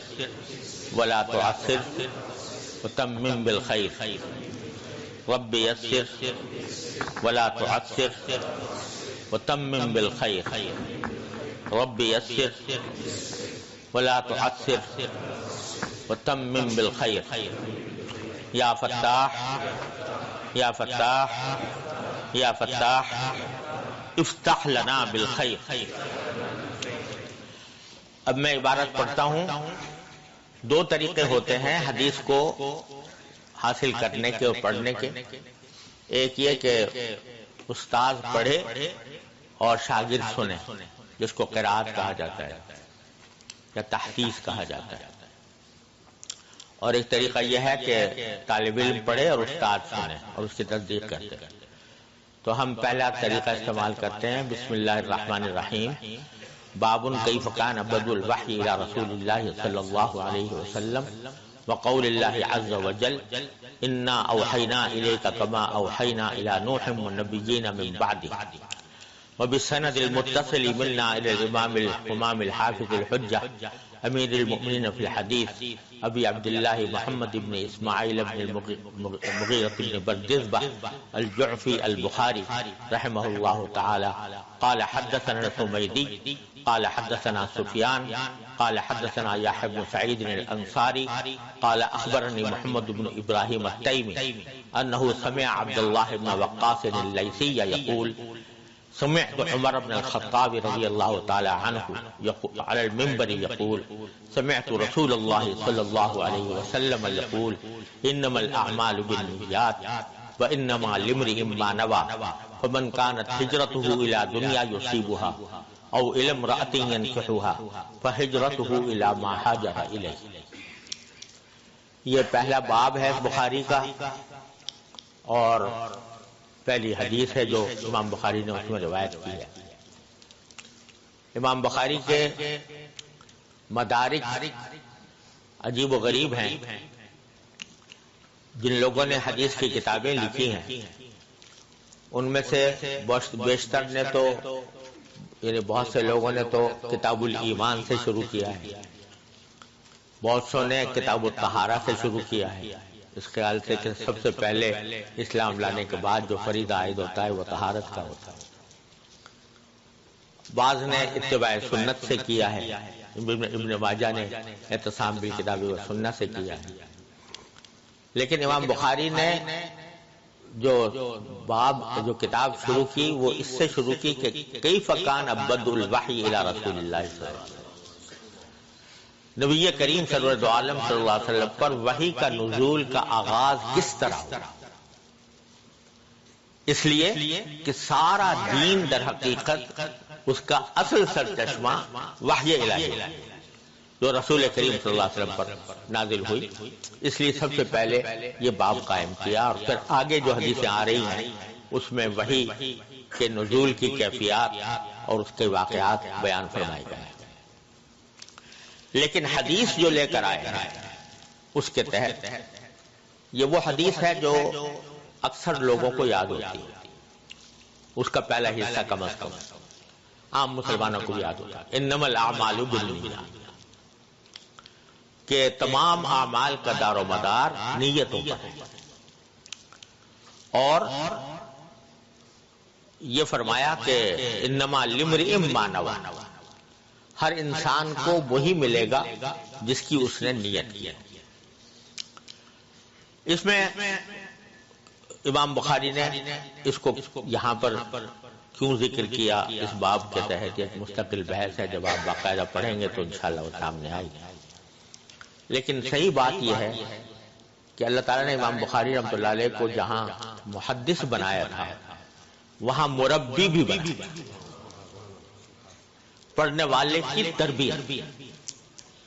اور وہ یہ کہ آگے جو کچھ پڑھنے جا رہے ہو پہلے اس بات کا اندازہ کر لو کہ تمہاری نیتیں درست ہیں یا نہیں، پڑھنے والی کی بھی اور پڑھانے والی بھی، اس لیے کہ رسول کریم صلی اللہ علیہ وسلم نے فرمایا کہ اعمال کا دار و مدار نیت۔ اگر تم پڑھ رہے ہو یا پڑھا رہے ہو اللہ تبارک و تعالیٰ کی رضا حاصل کرنے کی خاطر، تو بے شک انشاءاللہ تمہارے لیے بڑے اجر و ثواب کا بھی وعدہ ہے اور بہت بڑی سعادت بھی۔ لیکن اگر اس لیے پڑھ رہے ہو کہ میری شہرت ہو جائے، مجھے لوگ دنیا مجھے عالم کہے، دنیا میری عزت کرے، یا میرا جاہ بن جائے والعیاذ باللہ، تو پھر پڑھنے کا کوئی فائدہ نہیں، اس لیے کہ نیت ہی خراب ہے، ریاکاری کی نیت ہے، حب جاہ کی نیت ہے، حب شہرت کی نیت ہے۔ تو در حقیقت ہمیں آپ کو امام بخاری رحمۃ اللہ علیہ اس طرف متوجہ فرمانا چاہتے ہیں۔ اب اس کے بارے میں جو علمی بحثیں ہیں وہ تو آپ کو انشاءاللہ آگے آئیں گی، لیکن میں دو پہلوؤں پر اس کے تھوڑی سی تشریح پیش کرنا چاہتا ہوں، اللہ تعالیٰ اپنی رضا کے مطابق عرض کرنے کی توفیق عطا فرمائے۔ وہ یہ کہ انما الاعمال بالنیات والا جملہ بہت لوگوں کو یاد ہوتا ہے، اور بعض اوقات اس جملے کو لوگ اپنی غلطیوں کو پردہ ڈالنے کے لیے استعمال کرتے ہیں۔ انما الاعمال بالنیات، غلط کام کر رہے ہیں، ناجائز کام کر رہے ہیں، اور اس ناجائز کام کے اوپر جب کبھی متنبہ کیا جائے کہ یہ کام درست نہیں ہے تو فوراً جھٹ سے یہ کہتے ہیں جی ہماری نیت ٹھیک ہے، انما الاعمال بالنیات۔ اور یہ جملہ بکثرت سننے میں آتا ہے لوگوں سے کہ بھئی چاہے ہم جیسے بھی کیسے ہوں مگر ہمارا دل ٹھیک ہے، دل ٹھیک ہے، نیت درست ہے۔ کوئی آدمی غلط نماز غلط طریقے سے پڑھ رہا ہے، جو طریقہ ہے شریعت کا اس کے مطابق نہیں پڑھ رہا، غلط پڑھ رہا ہے، اس کو بتایا جائے کہ بھئی اس طرح تمہاری نماز نہیں ہوئی، یہ تم جو کر رہے ہو، تو انہوں نے کہا انما الاعمال بالنیات۔ ارے سب اللہ میاں سب قبول کرتے ہیں انما الاعمال بالنیات، تو یہ اس جملے کا غلط استعمال ہمارے معاشرے کے اندر بہت پایا جاتا ہے۔ میرے والد ماجد حضرت مولانا مفتی احمد شفیع صاحب رحمۃ اللہ علیہ ایک مرتبہ حج پر تشریف لے گئے، تو مینا کے اندر مقیم تھے، تو وہاں ایک مشہور سیاسی رہنما جو دینی رہنما بھی سمجھے جاتے تھے، کہے جاتے تھے، دینی بھی تھے، سیاسی بھی تھے، وہ ملنے کے لیے آئے حضرت والد صاحب۔ تو جیسے ایک دوسرے سے پوچھ لیتے ہیں، حضرت والد صاحب نے پوچھا ان سے کہ کیا آپ رمی کر کے آ گئے؟ کیونکہ انہیں رمی کرنا بڑا مشکل کام ہوتا تھا، جمرات کی ایک یعنی وہ تو بہت ساری منزلیں بن گئی ہیں نا، تو اب وہاں چھوٹی سی گلی ہوتی تھی، اسی میں جا کے رمی کی جاتی تھی۔ ایسے ہی پوچھ لیا کہ آپ نے رمی کر لی؟ انہوں نے کہا نہیں، میں نے رمی نہیں کی، میں نے اپنا کسی کو وکیل بنا دیا تھا کہ وہ میری طرف سے جا کے رمی کر لی۔ تو حضرت والد صاحب نے فرمایا کہ یہ تو جائز نہیں ہے، جب تک کہ آدمی خود چل پھر کر سکتا ہو اس وقت تک اس کو رمی کرنا تو جائز نہیں ہوتا، کسی کو وکیل بنا دینا یہ اس وقت ہوتا ہے جب کہ آدمی چلنے کے لائق نہ ہو۔ تو آپ تو ماشاءاللہ ٹھیک ٹھاک ہے، چلنا ہے تاکہ نہیں، انما الاعمال بالنیات، تو انما الاعمال بالنیات، اللہ تعالیٰ نے اعمال کا دار و مدار نیت پہ رکھا ہے، تو یہ خواہ مخواہ بہت زیادہ تفصیل میں جانے کی ضرورت نہیں، نیت میں نہیں تھی۔ تو حضرت والد صاحب نے بے ساختہ فرمایا پھر تو آپ کو وکیل بھیجنے کی ضرورت نہیں تھی، یہیں سے نیت کر لیتے کہ وہی میں نے رمی کر لی۔ تو اب یہ جملہ بہت غلط استعمال کیا جاتا ہے اپنے ناجائز یا غلط کام کو صحیح ثابت کرنے کے لیے۔ ہمارا دل ٹھیک ہے، ہماری نیتیں درست ہیں، تو خوب سمجھ لیجئے کہ کوئی ناجائز کام اچھی نیت سے اگر کیا جائے تو وہ ناجائز کام جائز نہیں ہوتا۔ کوئی آدمی چوری اس غرض سے کرے کہ جو پیسے ملیں گے میں لوگوں میں صدقہ کروں گا، تو نیت تو بڑی اچھی ہے، لیکن چونکہ غلط کام کر رہا ہے تو اچھی نیت کو اس کے لیے اس غلط کام کو اچھا نہیں بنا دیتی۔ یہ غلط فہمی بہت زیادہ کثرت سے پھیلی ہوئی ہے، غلط کام کو انما الاعمال بالنیات کی بنا پر صحیح قرار دینا، اس کو جسٹیفائی کرنا کہ میں نے یہ کام درست کیا، دھیان نہ دینا کسی کو۔ تو یہ ایک بات تو یہ مستحضر رکھنی چاہیے کہ یہ کسی غلط کام کو صحیح کرنے کے لیے نیت کا کوئی اثر نہیں ہوتا۔ البتہ اللہ تبارک و تعالیٰ نے یہ نیت ایسی چیز رکھی ہے کہ اس کی بدولت اللہ تبارک و تعالیٰ نے ایسا رکھا ہے کہ آدمی مٹی کو سونا بنا سکتا ہے۔ کیا معنی؟ کہ اس کے معنی یہ ہے کہ آپ جو کوئی مباح کام جو اصل میں عبادت نہیں تھا، مباح تھا، جائز تھا، لیکن عبادت نہیں تھا، اس کو اگر آپ اچھی نیت سے انجام دیں گے تو اللہ تعالیٰ اس مباح کام کو بھی عبادت بنا دے گا۔ جیسے کوئی شخص مثلا کھانا کھا رہا ہے، اب کھانا کھانا کوئی عبادت تھوڑی ہے، یہ تو اپنے پیٹ کی حاجت ہے، لیکن اگر کھانا آدمی اس نیت سے کھائے کہ اللہ تبارک و تعالیٰ نے میرے نفس کا مجھ پر حق رکھا ہے، ان لنفسک علیک حقا، اور اللہ تبارک و تعالیٰ نے یہ نعمت عطا فرمائی ہے تو میں اس پر شکر ادا کر کے کھاؤں گا، جیسا کہ نبی کریم صلی اللہ علیہ وسلم شکر ادا کر کے تناول فرماتے تھے، اور میں اس نعمت سے فائدہ اٹھاؤں گا، اس سے جو قوت حاصل ہوگی اس کو اللہ تعالیٰ کی مرضیات میں صرف کروں گا۔ اس نیت کے ساتھ اگر کھانا کھائے گا تو وہ کھانا بھی عبادت ہے، وہ کھانا بھی جائز، وہ موجب اجر و ثواب ہو جائے۔ اللہ تعالیٰ نے یہ نیت ایسی چیز رکھی ہے کہ جو مٹی کو سونا بنا دے، لیکن پخانے کو سونا نہیں بنا دے۔ یعنی اگر کوئی شخص غلط کام کر رہا ہے تو اس کو سونا نہیں بنائے گی، جو پہلے سے نجس ہے جو چیز اس کو سونا نہیں بنائے گی، لیکن مٹی کو سونا ضرور بنا دے گی۔ مٹی بے حقیقت چیز تھی، اگرچہ نجس نہیں تھی، ناپاک نہیں تھی، اس کو سونا بنا دے۔ ہر عمل دنیا کے اندر جتنا صبح سے لے کر شام تک ہم عمل کرتے ہیں، ہر عمل کے اندر اگر آدمی نیت صحیح کر لے تو اس کا ہر عمل عبادت بن جاتا ہے۔ سونا بھی عبادت، سونا کیوں عبادت؟ اس لیے کہ نبی کریم صلی اللہ علیہ وسلم نے فرمایا ان لعینک علیک حقا، تمہاری آنکھ کا بھی تم پر حق ہے۔ اپنی بیوی بچوں کے ساتھ خوش طبعی کرنا اور ان کے ساتھ تفریح کرنا، جائز تفریح کرنا، یہ بھی عبادت۔ اس واسطے کہ نبی کریم صلی اللہ علیہ وسلم نے اپنے گھر والوں کے ساتھ خوش طبعی بھی فرمائی ہے، آپ نے اپنے گھر والوں کے ساتھ تفریح بھی فرمائی ہے، آپ نے اپنی اہلیہ کے ساتھ دوڑ بھی لگائی ہے، آپ نے اپنے اہلیہ کو حبشیوں کا کھیل بھی دکھایا ہے۔ اگر آدمی اس نیت کے ساتھ اپنے گھر والوں کے ساتھ اٹھے بیٹھے اور ان کے ساتھ ہنسے بولے، ان کے ساتھ خوش طبعی کا معاملہ کرے اور خوش اخلاقی اور خوش سلوک کا معاملہ کرے، وہ سب عبادت۔ نیت بدل، زاویہ نگاہ بدل جانے سے، زاویہ نگاہ بدل جانے سے ایک جائز عمل وہ موجب اجر و ثواب اور عبادت بن جاتا ہے۔ زاویہ نگاہ بدلنے کی ضرورت۔ مجھے یاد ہے میرے والد ماجد حضرت مولانا مفتی محمد شفیع صاحب رحمۃ اللہ علیہ، اللہ تعالیٰ ان کے درجات بلند فرمائے، میں جب چھوٹا تھا، کوئی میری عمر ہوگی 12 13 14 سال، تو حضرت والا حج کے لیے تشریف لے گئے، تو سب سے پہلے مجھے گھڑی لا کر دی، وہاں سے گھڑی لے کر آئے اور کہا کہ یہ تمہارے لیے میں لایا ہوں۔ میں بہت ہی خوش ہوا، اس لیے کہ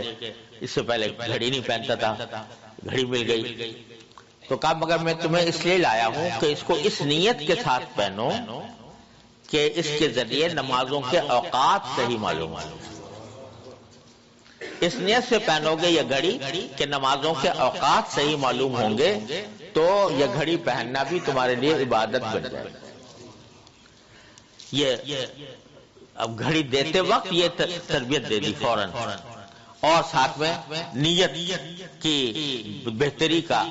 ایک سبق دے دیا کہ یہ کام کرو تو اس غرض سے کرو، اس نیت سے کرو۔ ویسے بھی پہنا، آج بھی پہن رہا ہے ایسے غفلت کے عالم میں، جائز تو ہے، کوئی ناجائز تو نہیں ہے گھڑی پہننا، لیکن جب نیت یہ کر لی کہ میں گھڑی کے ذریعے اپنے اوقات نماز کا ایسا احتساب کروں گا کہ فلاں وقت میں مجھے نماز کو پہنچنا ہے، تو دیکھتا رہوں گا کہ بھئی کتنے منٹ باقی ہیں، اس سے اتنی دیر میں مجھے پہنچوں گا نماز کے اندر، تو یہ عبادت بن۔ میرے بڑے بھائی تھے مرحوم محمد ذکی کیفی صاحب رحمۃ اللہ علیہ، جن کے بہت نعتیں بھی اور بہت زیادہ مشہور ہیں، شاعر بھی تھے۔ وہ حضرت تھانوی رحمۃ اللہ علیہ کے پاس جاتے تھے، بہت بچے تھے، تو جب انہوں نے سب سے پہلے خط لکھنا سیکھا تو حضرت والد صاحب نے فرمایا کہ پہلا خط تم حضرت حکیم الامت مولانا تھانوی رحمۃ اللہ علیہ کو لکھو۔ تو پہلا خط انہوں نے حضرت مولانا تھانوی رحمۃ اللہ علیہ کے نام لکھا اور لکھ کر بھیجا۔ اب ظاہر ہے بچے کی تحریر ہے تو کچھ میں ٹیڑھا میڑھا ہوگا، تو حضرت نے جب خط دیکھا تو اس کے جواب میں لکھا کہ تمہارا خط ملا اور بہت خوشی ہوئی کہ الحمدللہ تم نے لکھنا سیکھ لیا، تو اللہ تعالیٰ تمہیں اور ترقی دے، لیکن اس خط کو اب زیادہ بہتر بنانے کی کوشش کرو، زیادہ اچھا خط، خوش خط لکھنے کی کوشش کرو، اور نیت یہ کرو کہ اس سے پڑھنے والے کو تکلیف نہ ہو، آرام ملے، پڑھنے والے کو تکلیف نہ ہو، آرام ملے۔ اور دیکھو میں تمہیں ابھی سے صوفی بنا رہا ہوں، یہ جملہ بھی لکھا، میں تمہیں ابھی سے صوفی بنا رہا ہوں۔ یعنی اب صوفی کا لوگ سمجھیں، صوفی کو پتہ نہیں کیا سمجھتے ہیں کہ صوفی کا جو لفظ ہے وہ سمجھتے ہیں کہ جتنا آدمی بے ڈنگا ہو اتنا ہی بڑا صوفی ہے، تو اب خوشخطی سے کیا تعلق صوفی ہونے کا؟ لیکن حضرت والا فرما رہے ہیں کہ میں تمہیں ابھی سے صوفی بنا رہا ہوں۔ کیا مانا کہ جب بندے کا ہر کام اللہ تبارک و تعالیٰ کے رضا کی خاطر ہو جائے، اس کی نیت درست ہو جائے، وہ ہے سب سے بڑا صوفی۔ وہ نہیں ہے جو ہوا میں اڑتا ہو یا پانی میں تیرتا ہو یا جو کرامتیں دکھاتا ہو، صوفی وہ نہیں ہے۔ صوفی وہ ہے جو اتباع سنت کرتا، صوفی وہ ہے جو اپنے ہر کام میں اللہ تبارک و تعالیٰ کی رضا کو پیش نظر رکھتا ہو، یہ کام جو میں کرنے جا رہا ہوں یہ اللہ کو راضی کرے گا یا ناراض کرے گا۔ نیت کی درستگی یہ سب سے ایک کتنا بڑا اللہ تعالیٰ نے ہمیں ایک ایسی چیز عطا فرمائی ہے کہ اس سے ہم اپنی پوری زندگی کو عبادت بنا سکتے ہیں۔ تو ایک یہ ہے مطلب انما الاعمال بالنیات، اور دوسرا یہ مطلب ہے کہ جو نیک عمل ہیں، جو عبادات ہیں، بذات خود عبادات ہیں، وہ اگر خدا نہ کرے غلط نیت سے کیے جائیں، ریاکاری کے لیے کیے جائیں، حب شہرت کے لیے کیے جائیں، اپنی تعظیم کرنے کے لیے کیے جائیں، تو اللہ بچائے وہ کوئی پرے کاہ کی برابر قیمت نہیں رکھتے۔ آدمی حدیث پڑھ رہا ہے، پڑھا رہا ہے، لیکن دل میں نیت یہ نہیں ہے کہ میں اللہ تعالیٰ کو راضی کروں، دل میں یہ ہے کہ میں بڑا عالم بن جاؤں، لوگ میری تعظیم کریں، لوگ میری تکریم کریں، لوگ میرا نام لیں، مجھے القاب و آداب سے یاد کریں۔ تو اللہ بچائے عبادت ہے مگر بیکار ہے۔ حدیث میں آپ نے پڑھا ہوگا کہ اللہ بچائے سب سے پہلے جس شخص کو سے جہنم دہکائی جائے گی وہ ایک عالم ایک عالم ہوگا، اور اس سے کہا جائے گا کہ تم کیا کیا؟ تو اسے جی میں ساری زندگی میں نے پڑھنے پڑھانے میں گزاری اور دین کا علم خود بھی حاصل کیا، دوسروں کو بھی دیا، تقریر بھی کی، واعظ بھی کہے۔ اللہ تو اللہ تعالیٰ فرمائیں گے کہ وہ تو تم نے اس لیے کیا تھا تاکہ تمہیں دنیا عالم کہے، علامہ کہے، تمہیں بڑے بڑے القاب سے یاد کرے۔ فقد قیل، تو دنیا میں کہہ دیا گیا تم، اب یہاں کیا لینے آئے؟ اللہ بچائے نیت خراب ہو جائے تو اچھے سے اچھا عمل، خوبصورت سے خوبصورت عمل، بظاہر عبادات والا عمل، وہ بیکار ہو کر رہ جاتا ہے۔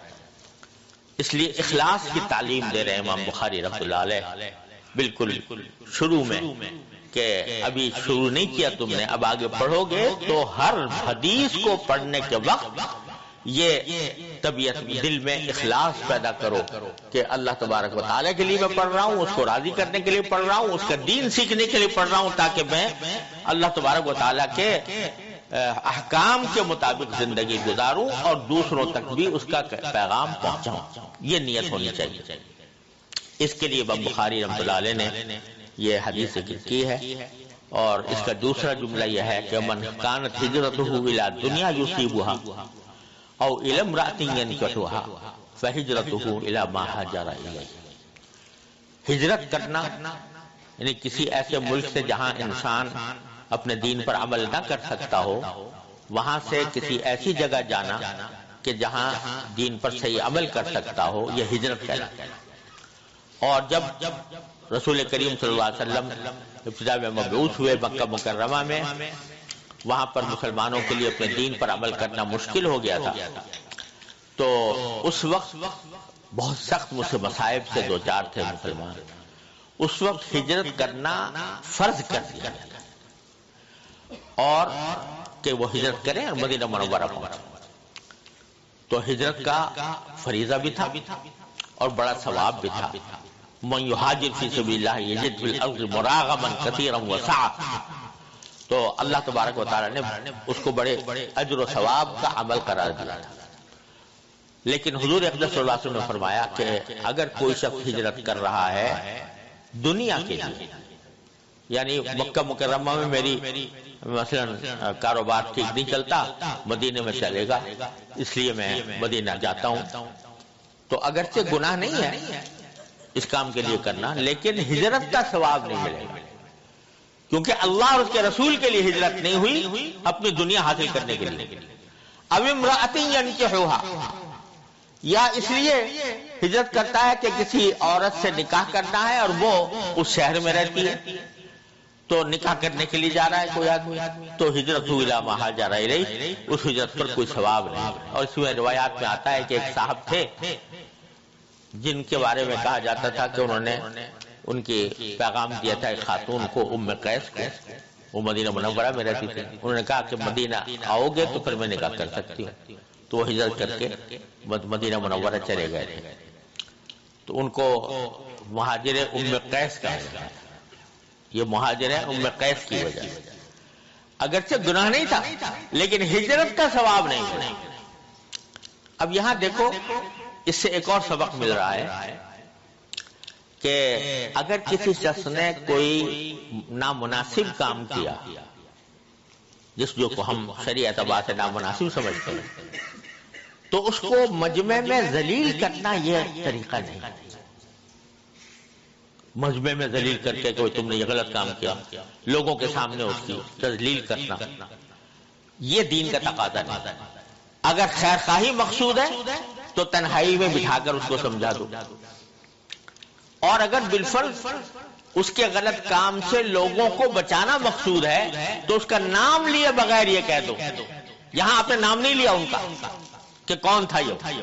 لیکن ایک مسئلہ بتا دیا، ایک عام مسئلہ بتا دیا، تاکہ کسی آدمی کی تذلیل نہ ہو،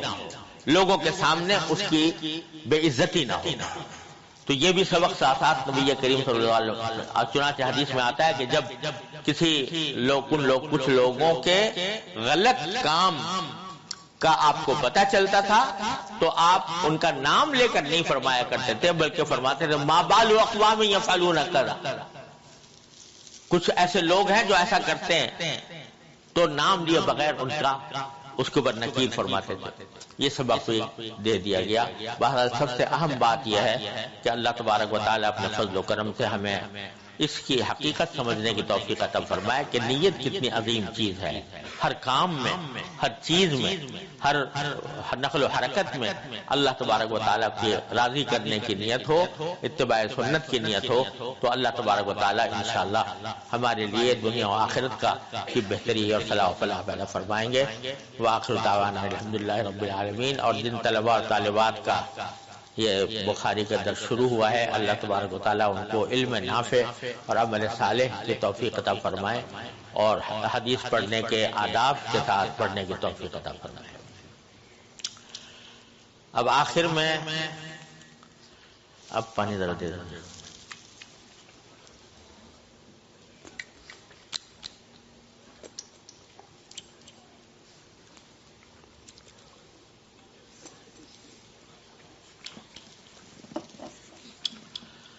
یہاں مولانا فاروق صاحب نے اور ہمارے احباب نے آج کا جو مجلس رکھی، وہ اصل میں تو صحیح بخاری کے افتتاح کی مجلس تھی،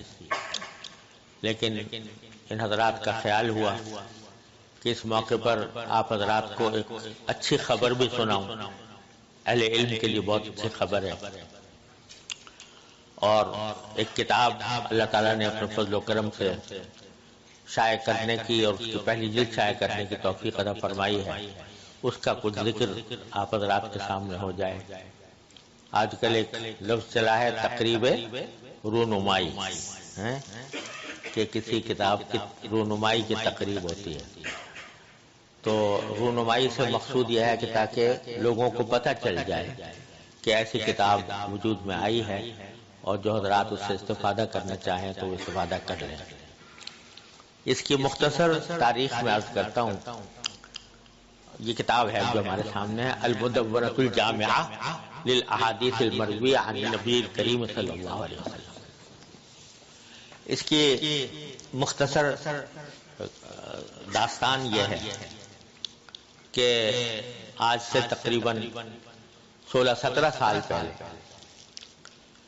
مجھ سے میرے ایک دوست ہیں جو دبئی میں مقیم ہیں، اور ماشاءاللہ علم دوست ہیں، اگرچہ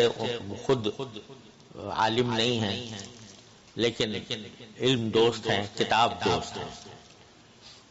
وہ مجھ سے مختلف علمی مشاغل کے بارے میں پوچھتے رہتے ہیں، اور جو کچھ میں کچھ لکھتا ہوں اس سے بھی دلچسپی رکھتے ہیں۔ تو انہوں نے مجھے ایک مرتبہ کہا کہ کیا یہ نہیں ہو سکتا کہ جتنی احادیث ہیں نبی کریم صلی اللہ علیہ وسلم کی، ان کا حوالہ تلاش کرنے میں لوگوں کو دشواری ہوتی ہے، تو کیا یہ نہیں ہو سکتا کہ ہر حدیث کا کوئی ایک مستقل نمبر ہو جائے، اور جس طرح بلا تشبیہ قرآن کریم کی آیات کا جب ہم حوالہ دیتے ہیں تو قرآن کریم کی آیت نمبر کا حوالہ دیتے ہیں، بس کافی ہو جاتی ہے۔ ایسے ہی احادیث کا بھی اگر ہم نمبر اس طرح تجویز کرتے ہیں فلاں حدیث کا یہ نمبر ہے، تو اس سے وہ حوالہ نکل سکے۔ تو یہ تجویز انہوں نے پیش کی. مجھے یہ تجویز پسند آئی، لیکن ساتھ ہی یہ احساس ہوا کہ یہ اس وقت تک نہیں ہو سکتا جب تک کہ ساری احادیث کسی ایک جگہ جمع نہ ہو، کیونکہ جب ہر حدیث پر نمبر لگانا ہے تو ساری حدیثیں آنی چاہیے جن کا کچھ نہ کچھ نمبر ہو. تو میرے ذہن میں یہ خیال آیا کہ اس وجہ سے، نمبر لگانے کی وجہ سے، یہ بھی ہو سکتا ہے کہ جتنی احادیث کسی بھی کتاب میں مروی ہیں وہ سب ہمیں ایک جگہ جمع کریں اور ان کے اوپر ایک عالمی نمبر اس کا الاٹ کر دیں. لیکن یہ کام بہت بڑا کام تھا. یعنی شروع میں جب اس کا میں نے تصور کیا تو جھنجھری آ گئی کہ اتنا بڑا کام کیسے کیا جا سکتا ہے، کیونکہ کوئی حدیث کی کسی کتاب میں ہے، کسی کتاب میں ہے. لیکن تو میں نے اس کے لیے مکہ مکرمہ میں علماء کا ایک اجتماع بلایا اور اس کے اندر یہ تجویز پیش کی کہ آیا یہ قابل عمل ہے یا نہیں ہے. تو اس میں بڑے بڑے جو حدیث کے سے تعلق رکھنے والے بڑے بڑے اہل علم اور محققین تھے، ان کا نام بھی میں نے اس میں دیا ہے. تو ان کے سامنے یہ تجویز رکھی، سب نے بہت پسند کیا، لیکن یہ کہا کہ یہ بہت بڑا کام ہے، اس کو کسی بڑے ادارے کے ذریعے ہونا چاہیے. شروع میں جو تجویزیں آئیں اس میں یہ تھا کہ بھائی اس کا ایک مرکز قاہرہ میں قائم کیا جائے، ایک مرکز کراچی میں قائم کیا جائے. اس کے لیے جو بجٹ منظور ہونا یعنی تجویز ہوا وہ اتنا بڑا تھا کہ اس وقت ہم اس کا انتظام نہیں کر سکتے تھے. آخر میں اللہ تعالیٰ ان کی مغفرت فرمائے، ڈاکٹر مصطفیٰ اعظمی رحمۃ اللہ علیہ وہ بھی اس میں شامل تھے. انہوں نے مجھے الگ لے جا کر کہا کہ بھائی آپ اس کام کو اگر عالمی پیمانے پر کرنا چاہو گے تو بہت مشکل ہوگا،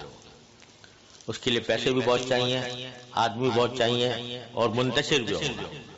میری تجویز یہ ہے کہ آپ اپنے دارالعلوم کے تحت دارالعلوم ہی کے فضلاء کے ذریعے یہ کام شروع کرا، سادگی کے ساتھ، لمبا چوڑا کام. تو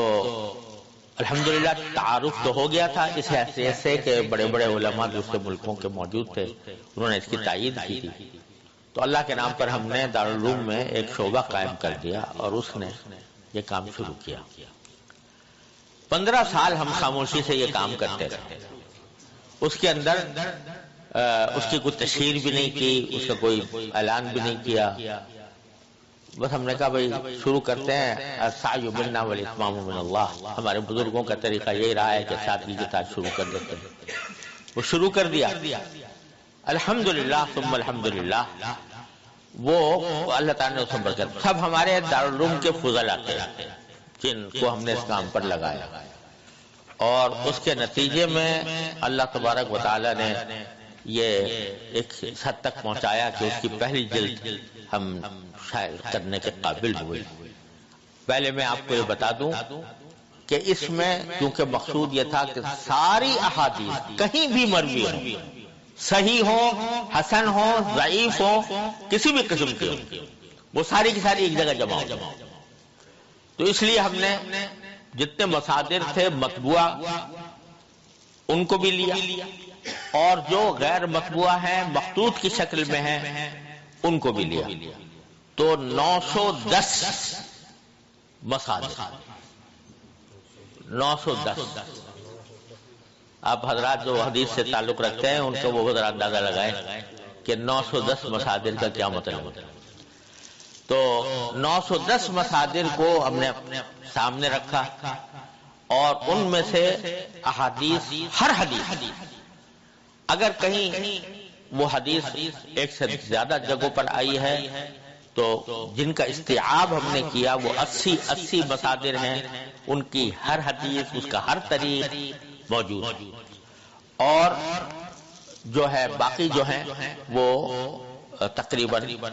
719 مصادر ایسے ہیں کہ ان میں جو افراد ہیں یعنی وہ حدیثیں جو دوسری جگہ نہیں آئی ہیں صرف وہ لی ہیں، اور اس طرح 910 مصادر سے احادیث لی گئی ہے. اور اس کے نتیجے میں جس وقت میں نے اس کے اوپر مقدمہ لکھا ہے، اب تو الحمدللہ تعداد بہت بڑھ گئی ہوگی، لیکن اب تک جب تک میں نے مقدمہ لکھا تھا 9 صفر 1438 ہجری میں، یعنی اب سے تقریباً 1.5 سال پہلے، تو اس وقت جو ہے جن کا نمبر لگائے جا چکے تھے وہ 34,520 حدیثیں تھیں، اور جن کا ان میں سے 17,194 اصلی تھیں، اور باقی اس کے شواہد جو ہیں 17,326 تھے، اور سارے طرق جو جمع کیے گئے ہیں اس میں ہر حدیث کے مختلف طرق، ان کی تعداد جو ہے 3,41,987 طرق ہے، 3,31,987 طریق۔ اس میں سے کتاب الایمان صرف یہ پہلی جلد آئی ہے جس میں کتاب الایمان ہے، اور اس کتاب الایمان کے اندر جو احادیث ہیں، پھر ہم نے وہ مصادر کی بھی فہرست دی ہے، 910 مصادر کی جن سے یہ لیا گیا ہے، اور اس کتاب الایمان کے اندر جو حدیثیں آئی ہیں جن کو عالمی نمبر الاٹ کیا گیا ہے وہ 445 ہیں کتاب الایمان، لیکن ہر حدیث کے تحت شواہد ہیں، اس کے طرق ہیں، وہ علیحدہ ہے، نمبر جن کو الاٹ کیا گیا وہ 445 حدیثیں ہیں کتاب الایمان۔ اب اگلی حدیث اگلی جلد جو تیار ہے اور انشاءاللہ ایک مہینے کے اندر چھپنے کو چلی جائے گی، وہ کتاب الاعتصام بالکتاب والسنہ، اور کتاب اسماء اللہ تعالی و صفاتہ، کتاب الاعتصام بالکتاب والسنہ، اور کتاب العلم، اس پر مشتمل ہے، اور وہ انشاءاللہ ایک مہینے کے اندر چلی جائے گی، اور اللہ کی رحمت سے امید ہے کہ 3 مہینے کے اندر امید ہے وہ بھی سامنے آ جائے گی۔ ہمارا اندازہ یہ ہے کہ یہ کام کم سے کم 40 جلدوں میں مکمل ہوگا، 40 جلدوں میں مکمل ہوگا۔ بہت سی دوسری کتابوں پر بھی کام ہو چکا ہے، لیکن اس کو اس ترتیب کے اندر لانے کا ہے، تو وہ کام جاری ہے۔ یہ آپ حضرات کو خوشخبری بھی دینی تھی، جن لوگوں نے بھی پھر دیکھا ہے اس کو، تو الحمدللہ انہوں نے یہ محسوس کیا ہے کہ الحمدللہ یہ بہت بڑا کام ایک ایسا ہوا ہے جو اب تک تدوین حدیث کے سلسلے میں ایسا کام نہیں ہوا تھا۔ اللہ تبارک و تعالیٰ آپ کے سامنے پیش کرنے کا مقصد ایک تو خوشخبری دینا تھا، اور ساتھ میں آپ حضرات سے دعا کی درخواست ہے کہ اللہ تبارک و تعالیٰ اپنے فضل و کرم سے اس کو اخلاص کے ساتھ خالص لوجہ اللہ اپنے فضل و کرم سے اس کو تکمیل تک پہنچا دے، اور یہ خدمت حدیث کی اللہ تبارک و تعالیٰ اپنی بارگاہ میں اس کو شرف قبول عطا فرمائے۔ وآخر دعوانا الحمدللہ۔ ہاں بھائی، آج بڑے افسوسناک خبر ہے کہ حضرت مولانا محمد سالم قاسمی صاحب رحمۃ اللہ علیہ، حضرت قاری طیب صاحب رحمۃ اللہ علیہ کے بڑے صاحبزادے دارالعلوم دیوبند کے جو عمائد میں سے تھے، آج ان کا انتقال ہو گیا ہے۔ انا للہ و انا الیہ راجعون۔ اللہ تعالیٰ ان کے درجات بلند فرمائے، مغفرت فرمائے۔ اس کا وہ سب حضرات سے ہاں، تو جن حضرات جو حضرات علماء کرام یا بطور حدیث کے طلبہ اور طالبات موجود ہیں، میں اپنی مرویات کی ان سب کو اجازت دیتا ہوں، اگرچہ میں اس کا اہل نہیں ہوں لیکن اجازت دیتا ہوں تحصیلاً للسعادہ۔ اللہ تبارک و تعالیٰ اس کی برکات مجھے آپ کو سب کو عطا فرمائے۔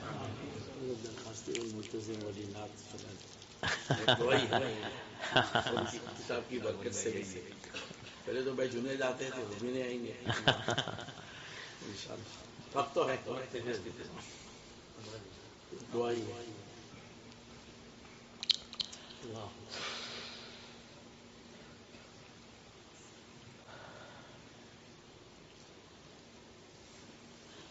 حضرت مفتی شبیر صاحب دامت برکاتہم کی فرمائش کو رد کرنا مشکل ہے، ورنہ میں اب بوڑھا ہو گیا ہوں تو اس لیے پڑھنا بھی مشکل ہوتا ہے، لیکن اللہ تعالیٰ قبول فرما لے۔ الہی تیری چوکھٹ پر بھکاری بن کے آیا ہوں، الہی تیری چوکھٹ پر بھکاری بن کے آیا ہوں، سراپا فقر ہوں عجز و ندامت ساتھ لایا ہوں، بھکاری وہ کہ جس کے پاس جھولی ہے نہ پیالہ ہے، بھکاری وہ کہ جس کے پاس جھولی ہے نہ پیالہ ہے، بھکاری وہ جسے حرص و ہوس نے مار ڈالا ہے، بھکاری وہ جسے حرص و ہوس نے مار ڈالا ہے، متاع دین و دانش نفس کے ہاتھوں سے لٹوا کر، متاع دین و دانش نفس کے ہاتھوں سے لٹوا کر، سکون قلب کی پونجی ہوس کی بھیٹ چڑھوا کر، سکون قلب کی پونجی ہوس کی بھیٹ چڑھوا کر،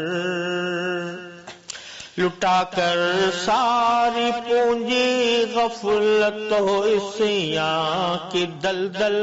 میں،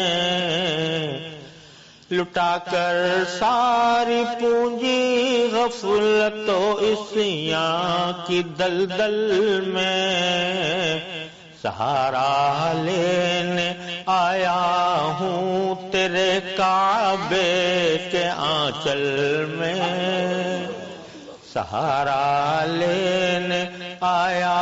ہوں تیرے کعبے کے آنچل میں، سہارا لینے آیا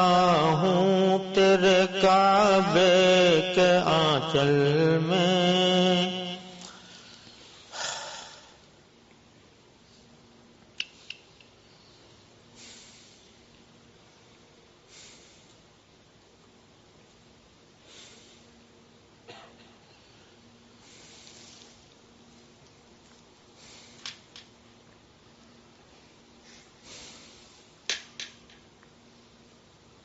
سہارا لینے آیا ہوں تیرے کعبے کے آنچل میں،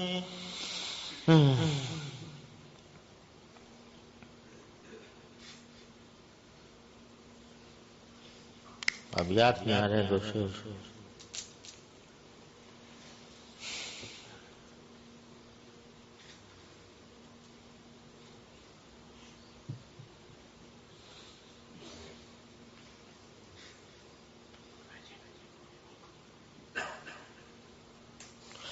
گناہوں کی لپٹ سے کائنات قلب افسردہ، گناہوں کی لپٹ سے کائنات قلب افسردہ، ارادے مزمحل ہمت شکستہ حوصلے مردہ، ارادے مزمحل ہمت شکستہ حوصلے مردہ، کہاں سے لاؤں طاقت دل کی سچی ترجمانی کی، کہ کس جنجال میں گزری ہیں گھڑیاں زندگانی کی، کہ کس جنجال میں گزری ہیں گھڑیاں زندگانی کی، کہ کس جنجال میں گزری ہے گھڑیاں زندگانی کی، خلاصہ یہ کہ بس جل بھن کے اپنی روح سیاہی سے، خلاصہ یہ کہ بس جل بھن کے اپنی روح سیاہی سے، سراپا فقر بن کر اپنی حالت کی تباہی سے، تیرے دربار میں لایا ہوں اب اپنی زبوں حالی، تیری چوکھٹ کے لائق ہر عمل سے ہاتھ ہے خالی، تیری چوکھٹ کے لائق ہر عمل سے ہاتھ ہے خالی، یہ تیرا گھر ہے تیرے مہر کا دربار ہے مولا، یہ تیرا گھر ہے تیرے مہر کا دربار ہے مولا، سراپا نور ہے ایک محبت انوار ہے مولا، تیری چوکھٹ کے جو آداب ہیں میں ان سے خالی ہوں، نہیں جس کو سلیقہ مانگنے کا وہ سوالی ہوں، نہیں جس کو سلیقہ مانگنے کا وہ سوالی ہوں، یہ آنکھیں خشک ہے یا رب انہیں رونا نہیں آتا، سلگتے داغ ہیں دل میں جنہیں دھونا نہیں آتا، زباں غرق ندامت دل کی ناقص ترجمانی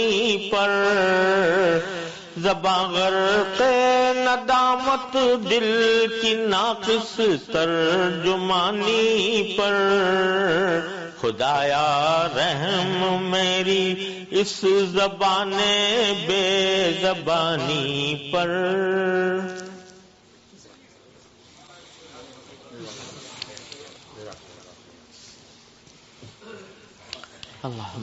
اللهم صل على سيدنا مولانا محمد وعلى ال سيدنا محمد كما صليت على ابراهيم وعلى ال ابراهيم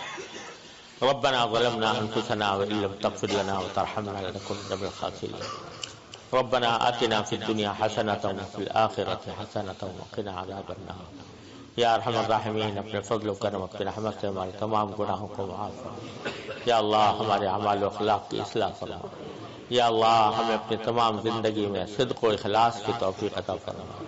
یا اللہ اتباع سنت کی توفیق عطا فرما، یا اللہ اپنے دین کی صحیح سمجھ عطا فرما، یا اللہ اس پر عمل کی توفیق عطا فرما، اس پر استقامت عطا فرما، یا اللہ ہر طرح کے شر سے، فتنے سے، معصیتوں سے، منکرات سے ہمارے گھر والوں، متعلقین، احباب سب کی حفاظت فرما، یا اللہ تمام حاضرین اور حاضرات کو ان کے تمام جائز مقاصد میں کامیابی عطا فرما، یا اللہ جو اس اجتماع میں مرد و خواتین موجود ہیں، اے اللہ ان سب کی دلی مرادوں کو پورا فرما، ان کو عافیت دارین عطا فرما، ہر طرح کے شر سے ان کی حفاظت فرما، یا اللہ اپنے رحمت سے، اپنے فضل و کرم سے ہمیں اپنے دین پر چلنے کی توفیق کامل اور راسخ عطا فرما، یا اللہ یہ مدرسہ مدینہ اکیڈمی اے اللہ اپنے رحمت سے اس کو ظاہری اور باطنی ترقیات عطا فرما، یا اللہ اس کے منتظمین، محتمین اور یا اللہ اس کے کارکنان، اس کے معاونین، اس کے منتظمین سب کو صدق و اخلاص کی دولت سے مالا مال فرما، یا اللہ ان کی کوششوں کو اپنی بارگاہ میں شرف قبول عطا فرما، یا اللہ اور بھی جو دینی مدارس قائم ہیں اور یا اللہ جو مسلمانوں کی دینی اور تعلیمی تربیت کر رہے ہیں، یا اللہ ان کو برکات سے نواز دے، یا اللہ ان کی خدمات کو قبول فرما، ان کے کاموں میں یا اللہ تاثیر عطا فرما، اور اے اللہ امت کی صحیح رہنمائی فرما، یا اللہ ہمارے دلوں کو آپس میں جوڑ دے. اللہم الف بین قلوبنا واصلح